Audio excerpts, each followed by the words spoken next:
Good morning students. कल हम लोगों ने पर्यावरण वाला हमारा चैप्टर जो है वो स्टार्ट किया था, जिसके अंदर मैंने आप लोगों को काफ़ी कुछ बता दिया था, जैसे कि पर्यावरण संरक्षण की क्या आवश्यकता है और कौन कौन से दिवस जो है वो पर्यावरण संरक्षण के संदर्भ में बनाए जाते हैं और कौन कौन से ग्रीन हाउस गैसेस जो हैं उनके प्रमुख कारक जो हैं वो कौन कौन से हैं, इनके बारे में कल हम लोगों ने अध्ययन कर लिया था। आज हम लोग हमारा जो नेक्स्ट टॉपिक है इसका ग्लोबल वार्मिंग, वो हम स्टार्ट करेंगे। देखिए, ग्लोबल वार्मिंग जो है इसको हिंदी में बोलते हैं वैश्विक ताप वृद्धि। आज अगर आप देखेंगे तो वर्तमान समय में विश्व की एक बड़ी समस्या जो है वो वैश्विक तापमान में वृद्धि जो है वो बनती जा रही है। एक विश्व की एक प्रमुख समस्या जो है उसके रूप में खड़ी है आज ये समस्या हमारे सामने। और अगर हम ग्रीन हाउस गैसेस को समझ गए कि ग्रीन हाउस गैसेस क्या होती हैं, तो आप इस ग्लोबल वार्मिंग को बहुत इजी गोइंग समझ सकते हैं। तो सबसे पहले हम ग्रीन हाउस प्रभाव को जानते हैं कि ग्रीन हाउस प्रभाव क्या होता है। देखो, ग्रीन हाउस जो है वो उस कमरे को कहते हैं जिसमें पौधे जो होते हैं वो पैदा किए जाते हैं। मतलब ये जो कक्ष होता है, इस कक्ष की जो दीवारें होती हैं वो ऊष्मारोधी होती हैं। ऊष्मारोधी का मतलब है कि ऊष्मा जो है वो वहां से बाहर नहीं जा सकती।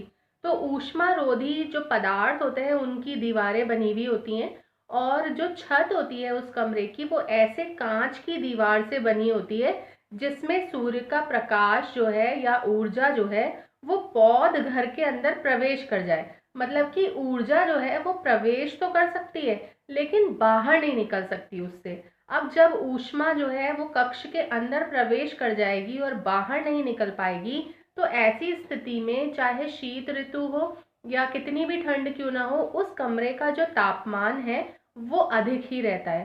तो कई पौधे जो हैं वो ऐसे होते हैं जिनको अधिक तापमान की ज़रूरत होती है, तो वो शीतकालीन समय में या शीत ऋतु के अंदर वो नहीं पनप पाते हैं। तो इसलिए ये कक्ष जो है उसका निर्माण किया जाता है जिससे कि शीत ऋतु के अंदर भी उन पौधों को विकसित किया जा सके। तो जिस प्रकार से ये ग्रीन हाउस जो है वो पौधों को पनपाने में मदद करता है, उसी प्रकार से पृथ्वी जो है, देखिए उसका जो तापमान है अगर आप देखेंगे तो वो भी क्या है, आज वर्तमान समय में निरंतर बढ़ता जा रहा है। हमारी धरती जो है वो प्राकृतिक तौर पर सूर्य की जो किरणें होती हैं उनसे ऊष्मा प्राप्त करती है, और ये जो किरणें होती हैं ये वायुमंडल से गुजरती हैं और धरती की सतह जो है उससे टकराती हैं और फिर परावर्तित होकर, मतलब रिफ्लेक्ट होती हैं वो, और रिफ्लेक्शन के द्वारा वापस से ये किरणें जो है वो लौट जाती हैं।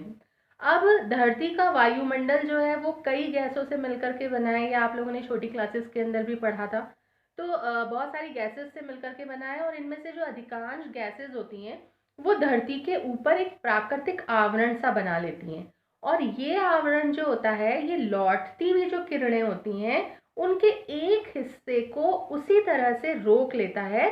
मतलब कि एक टाइप से उनको रोक लेता है, जैसे कि जो ग्रीन हाउस जो है उसमें जो कांच की दीवारें बनी हुई होती हैं वो जिस प्रकार से ऊष्मा को रोक लेती हैं, वैसे ही हमारे वायुमंडल की कुछ गैसेस जो हैं वो इन परावर्तित जो किरणें होती हैं, लौटती हुई जो किरणें होती हैं, उनको क्या करती है, रोक लेती है।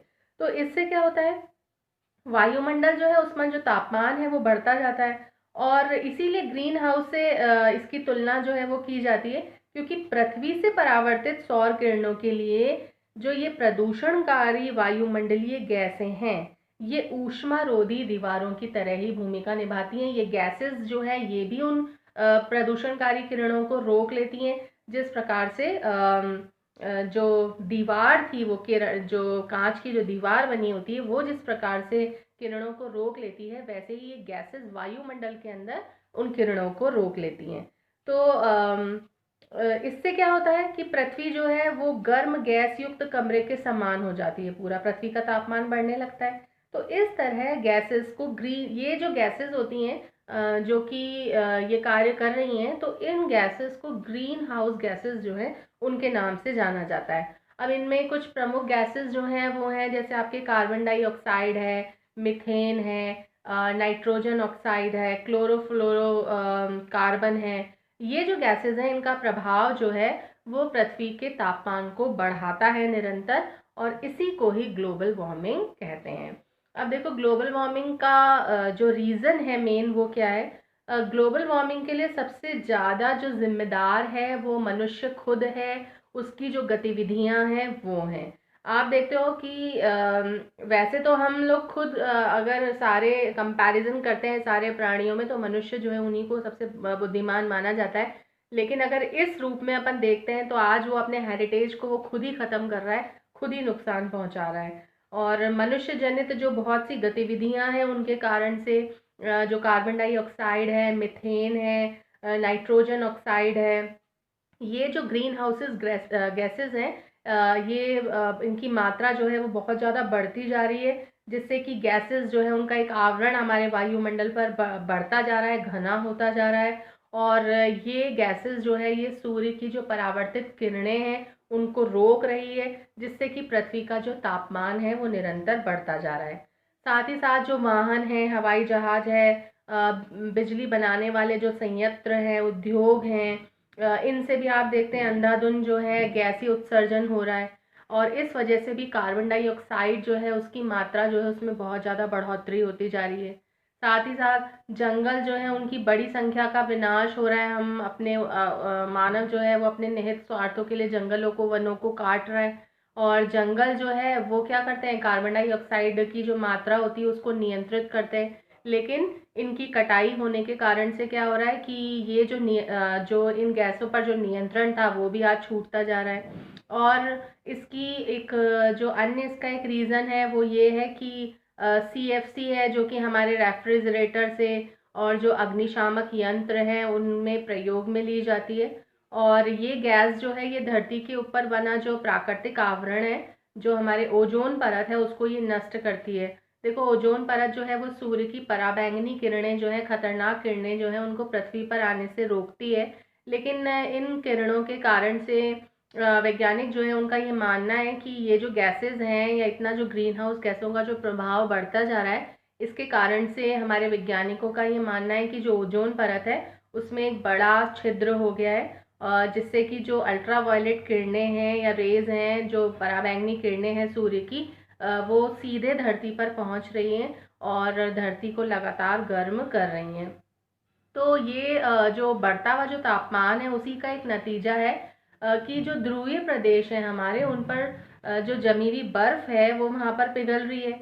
अब जब वो बर्फ पिघलेगी तो वो राष्ट्र चाहे विकसित हो अविकसित हो, हर जगह जो है उस पर बिजली की ज़रूरत जो है वो बढ़ती जा रही है। और बिजली जो है उनके उत्पादन के लिए भी जीवाश्म ईंधन जो है उसकी बड़ी मात्रा का इस्तेमाल करना पड़ता है। इसको जलाने से भी क्या होता है, कार्बन डाइऑक्साइड जो है वो पैदा होती है, जिससे ग्रीन हाउस गैसेस जो हैं वो बढ़ती हैं। इसका नतीजा जो है वो एक ग्लोबल वार्मिंग के रूप में ही सामने आ रहा है। अब इसका जो प्रभाव है ग्रीन हाउस गैसेस का वो देखो, सबसे फर्स्ट तो यही है कि वातावरण का तापमान जो है वो इसके कारण से निरंतर बढ़ता जा रहा है। अगर अपन पिछले 10 सालों में देखें तो इसका औसतन जो औसत एक तापमान है पृथ्वी का या धरती का, वो 0.3 से 0.06 डिग्री सेल्सियस की बढ़ोतरी उसके अंदर हुई है। और ऐसा माना जा रहा है कि आने वाला टाइम जो है उसके अंदर भी ग्लोबल वार्मिंग में बहुत ज़्यादा बढ़ोतरी होगी। अगर अपन देखें 1985 के बाद में 2012 को सबसे गर्म साल के रूप में दर्ज किया गया था। फिर इसके बाद समुद्र सतह में बढ़ोतरी होगी। अभी मैंने आपको बताया कि जो ध्रुवीय प्रदेश है उनमें जो बर्फ है जमा, अगर तापमान जो है वो निरंतर बढ़ता रहेगा तो जो ध्रुवीय प्रदेश जो है उनमें जो जमी हुई बर्फ है वो पिघलेगी। और बर्फ अगर पिघलेगी तो पानी जो है उसका स्तर जो है वो बढ़ेगा, जिससे कि जो कोस्टल हमारे क्षेत्र हैं, जो कोस्टल इलाके हैं, वो डूबत क्षेत्र के अंदर आ सकते हैं। और ऐसा हो भी चुका है, 18 द्वीप दुनिया के अभी तक जलमग्न हो चुके हैं। और अगर अपन इंडिया की बात करें तो इंडिया में ही 54 द्वीपों के समूह जो था सुंदरवन जो है उस पर भी एक खतरा जो है वो मंडरा रहा है। ऑकलैंड जो है न्यूजीलैंड, 10 लाख की आबादी वाला किरिबाती द्वीप जो है वो भी आज जो है वो संकट में है। और भारत जो है उसके असम में जो ब्रह्मपुत्र नदी है उसके बीच में स्थित दुनिया का जो सबसे बड़ा द्वीप है जिसका नाम है माजुली, वो बाढ़ के कारण से खतरे में है। और इसका जो क्षेत्रफल है वो 1287 वर्ग किलोमीटर से घट करके 557 वर्ग किलोमीटर ही रह गया है केवल। और ग्लोबल वार्मिंग के प्रभाव से 2020 तक अगर अपन देखें, जो अभी अपना 2020 चल रहा है, तक 14 द्वीप जो है उनके पूरी तरह से समाप्त होने को संभावित किया गया था। तो इससे समुद्र सतह जो है उसमें बहुत अधिक बढ़ोतरी होती है। मानव के स्वास्थ्य पर भी ये बहुत अधिक विपरीत प्रभाव डालता है, जैसे कि अगर गर्मी बहुत अधिक होती है तो मलेरिया है, डेंगू है, येलो फीवर जैसे संक्रामक रोग जो है वो बहुत अधिक बढ़ते हैं। साथ ही साथ जब हम अधिकांशतः जब हमारे लिए पीने के लिए स्वच्छ पानी नहीं होगा, खाने के लिए ताज़ा भोजन नहीं होगा, श्वास लेने के लिए स्वच्छ हवा नहीं होगी, तो व्यक्ति जो है वो बीमार होगा ही। न केवल मनुष्य पर बल्कि जो पशु पक्षी हैं, वनस्पति हैं, उन पर भी इसका बहुत अधिक असर होता है। जैसे कि अगर आप देखेंगे उत्तरी और पहाड़ी इलाकों में जो पशु पक्षी हैं वो प्रस्थान करेंगे, लेकिन कुछ जो है जब वो वहाँ जाएंगे तो वो अपना अस्तित्व ही उस समय पर खो सकते हैं। साथ ही साथ शहरों पर भी इसका बहुत अधिक असर होगा।